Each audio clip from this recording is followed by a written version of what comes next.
Hello everybody, this is Toys R Us, and for this new figure showcase and review, we're going to be looking at the Legacy United. This is the Cybertron Universe Hotshot figures. So what we're going to do, we're going to have a detailed look at him in both of his modes, help you decide how you want to display him.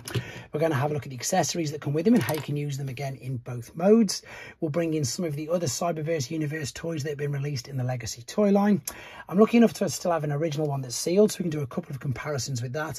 And of course, I'll start to bring in some other figures from other toy lines just to give you an idea of the scale and size of him. So before we get started, I need to do two things. One is to say a huge thank you to Hasbro, who in fact lent me this figure for its first official review, and also to remind anybody who's not subscribed to the channel if they'd like to hit that subscribe button for me now, please, because it really will help me out. Right, okay, let's have a look at his packaging first, because it's beautiful. So obviously he would have come packaged in his robot mode. Because he was in his robot mode, we've got the alternate mode on the front there you can see it says Cybertron Universe. So on the side we've got the artwork of the full figure, this side we've got the bust, and then on the other side we've got that now very familiar Legacy United artwork. The transformation does take 17 steps, and you've probably already noticed that I've already uploaded a tutorial if you want to watch it. So the transformation won't be on this particular video, just in case it spoils it for people who don't want to see it. So I'm lucky enough to still have this particular sealed one, so we can do a few comparisons. Granted, it's not going to be the best,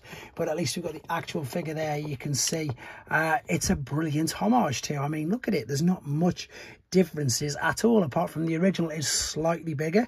We've still got the same translucent yellow plastic, we've got the same shade of blue, we've got the same, I suppose, adapter where the cyber key goes. Of course, the cyber key is much smaller, and although the cyber key doesn't work as in the gimmick, I can still show you how it would work if it did have the spring loaded. So there is the figure in his robot mode, there is the alternate mode, and then the unlock the power, which, as I say, unfortunately this doesn't do. Let me just move that out of the way enough for now.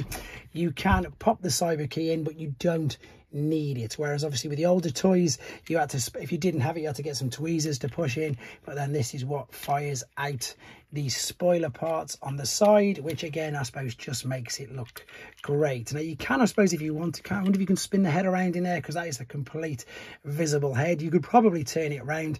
I'll have a look in a second with regards to that. All the wheels are on individual pins, which you can see. It's a great sized deluxe figure, to be fair. It does move around really easy. It suits its purpose. You know, it's a vehicle. You can see it rolls, no issues whatsoever. I've got the Earthrise Prime to put him up to against first and foremost. Then I've got Deluxe drag strip. So these are two very big deluxe figures, which you can see like so. Whereas this is a Voyager. This is just, there's got more going on inside it. It's a big deluxe figure, but let's be honest, it's not as big as a Voyager, not in the alternate mode anyway.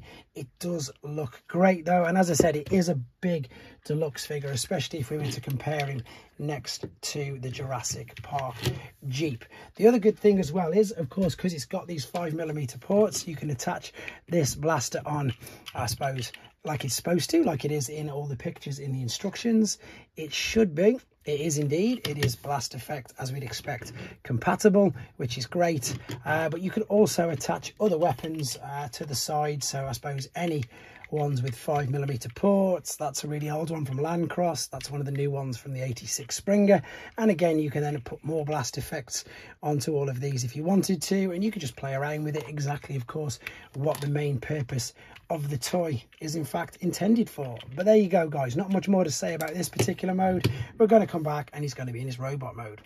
But before we get to robot mode, very quickly, I just wanted to check that I can, and you can in fact, obviously turn the head around so it's not visible head syndrome. What I will say though, is that on the instructions, it does not tell you to do that. You can just see there, it says fold it back with the face still facing up. So that's a bit strange because you can actually, as I say, you can rotate it round and you can turn it. It doesn't affect anything else. You can still close everything up.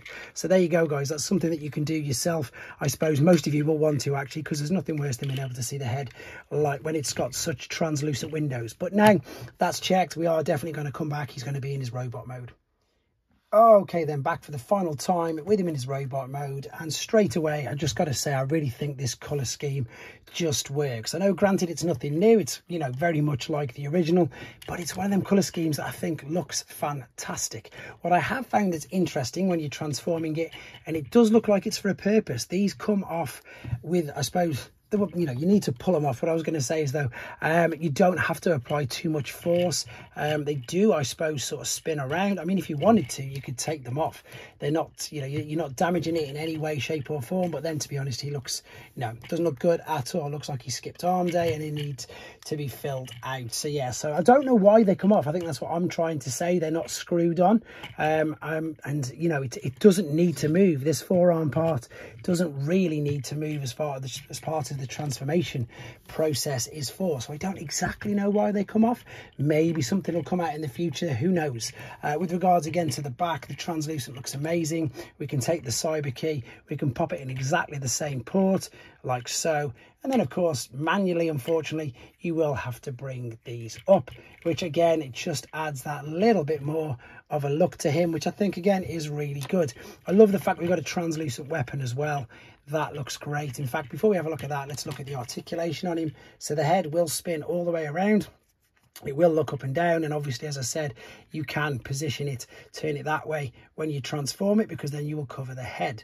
The shoulders, they're quite restricted because of how big they are, and you can see you will knock that, but you can just about, you can turn these to the side, you can move this part underneath about quite a bit, so you've got like a double bit of movement. You've got this part that moves and then that part. You still can't get like the full T, and again, if you don't want these to catch there, you have to move them down. So you can spin it all the way around, but if you've got the tail fins, spoiler fins, sorry, out, they're going to get in the way. There's a swivel just there.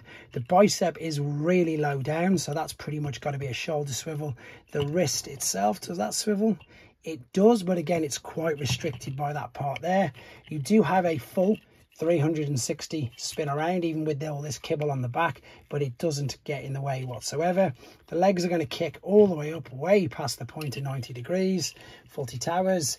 Walk there. You can then spin the leg at the thigh, you can bend at the knee, and there's an ankle tilt rock.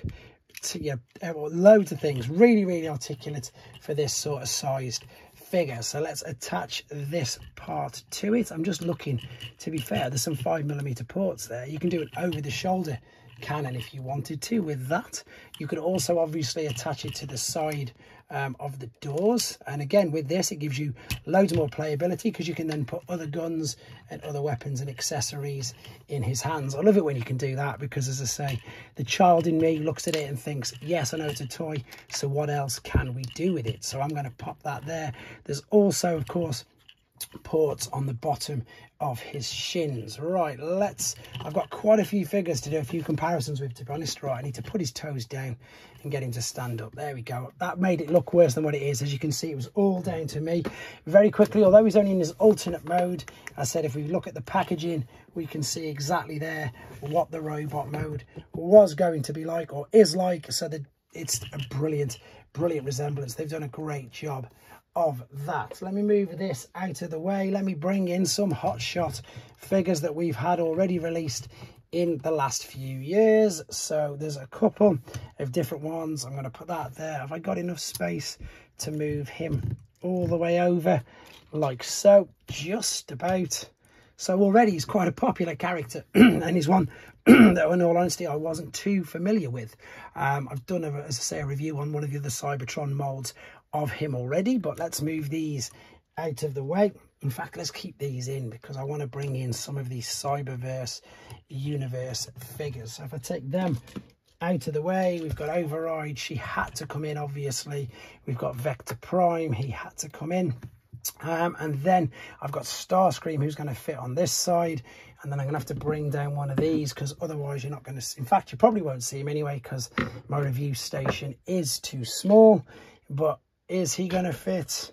Near enough. Oh, in fact, he does. He fits just about in screen. So there we've got some Cyberverse figures updated, shall we say. Let me move that out of the way. And in fact, what I'm going to try and do now is just bring in some other figures from other toy lines as well. In fact, this one's the same. This is exactly the same wave, but it's a different toy line that it's based on, if that made any sense. Let's bring in the old favorite Earthrise Optimus. Let's also bring in, this is from the Dramatic Capture, that's the Megatron. What have we got here? Two different Bumblebees, Studio Series 86, Animated Universe. You can see that they are all still quite small. To be honest, I think that's pretty much it. Otherwise, if there's any other figures you'd like to see me comparing with, please do let me know in the comments.